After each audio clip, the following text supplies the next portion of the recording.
धनतेरस की पौराणिक कथा।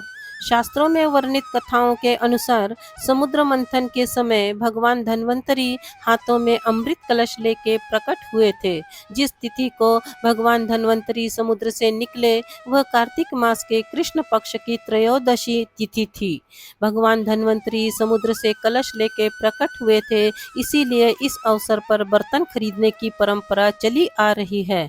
भगवान धन्वंतरी को विष्णु भगवान का अंश माना जाता है और इन्होंने ही पूरी दुनिया में चिकित्सा विज्ञान का प्रचार और प्रसार किया। भगवान धन्वंतरी के बाद माता लक्ष्मी 2 दिन बाद समुद्र से निकली थी, इसीलिए उस दिन दीपावली का पर्व मनाया जाता है। इनकी पूजा अर्चना करने से आरोग्य सुख की प्राप्ति होती है। धनतेरस को लेकर कई पौराणिक कथाएं हैं, उनमें से 2 मुख्य कथाएं हैं जो इस प्रकार है। पहली कथा। एक बार मृत्यु के देवता यमराज ने यमदूतों से प्रश्न किया कि क्या कभी मनुष्य के प्राण लेने में तुमको किसी पर दया आई है। यमदूतों ने कहा कि नहीं महाराज, हम तो केवल आपके दिए हुए निर्देशों का पालन करते हैं। फिर यमराज ने कहा कि निर्भय होकर बताओ कि क्या कभी मनुष्य के प्राण लेने में दया आई है। तब एक यमदूत ने कहा कि एक बार ऐसी घटना हुई है जिसको देखकर हृदय पसीज गया था।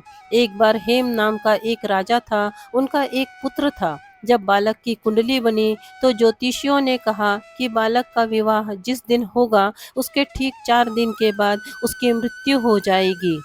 राजा इस बात को जानकर बहुत दुखी हुआ और राजकुमार को ऐसी जगह पर भेज दिया जहाँ कोई लड़की उसे ना दिखे। लेकिन एक बार एक राजकुमारी उधर से गुजरी और दोनों एक दूसरे को देखकर मोहित हो गए और उन्होंने गंधर्व विवाह कर लिया। विवाह के बाद ठीक वैसा ही हुआ और 4 दिन बाद यमदूत उस राजकुमार के प्राण लेने आ पहुँचे। जब यमदूत उसको ले जा रहे थे तो उसकी पत्नी ने काफ़ी विलाप किया, लेकिन यमदूतों को अपना काम तो करना ही था। नवविवाहिता के विलाप को सुनकर यमदूतों ने यमराज से विनती की कि हे यमराज, क्या कोई ऐसा उपाय नहीं है जिससे मनुष्य अकाल मृत्यु से मुक्त हो जाए।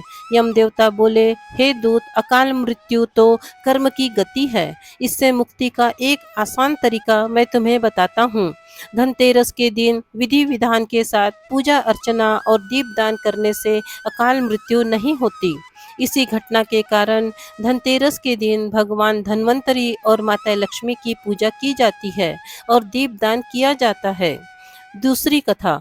एक बार माँ लक्ष्मी भगवान विष्णु के साथ विचरण कर रही थी। एक जगह पर भगवान ने लक्ष्मी माँ को कहा कि आप यहीं रुके और जब तक मैं वापस ना आऊँ आप यहीं रहना। माँ लक्ष्मी का मन व्याकुल हो गया और वो भी विष्णु जी के पीछे पीछे दक्षिण दिशा की तरफ जाने लगी।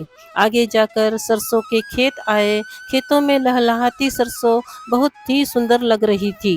लक्ष्मी माँ ने एक फूल तोड़ा और श्रृंगार किया। आगे जाकर गन्ने के खेत आए तो उन्होंने गन्ने के रसीले मीठे रस का आनंद लिया। तभी भगवान विष्णु वहां आ गए और माँ लक्ष्मी से नाराज हो गए। विष्णु जी ने कहा कि उन्होंने किसान के खेत में चोरी की है और अब उन्हें 12 साल तक किसान की सेवा करनी होगी। तब माँ लक्ष्मी गरीब किसान के घर पहुंची और वहां रहने लगी। एक दिन किसान की पत्नी को माँ लक्ष्मी ने उनकी प्रतिमा का पूजन करने को कहा। किसान की पत्नी ने वैसा ही किया। ऐसा करते ही उनके घर में धन धान्य भरने लगे और जीवन बहुत सुखी हो गया।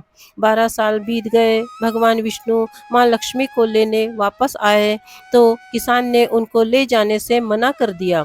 तब भगवान ने कहा कि लक्ष्मी जी अधिक समय के लिए कहीं नहीं रुकती हैं। ये तो श्राप के कारण वो 12 साल यहाँ थी। लेकिन किसान कहने लगा कि मैं नहीं चाहता कि माँ लक्ष्मी वापस जाए।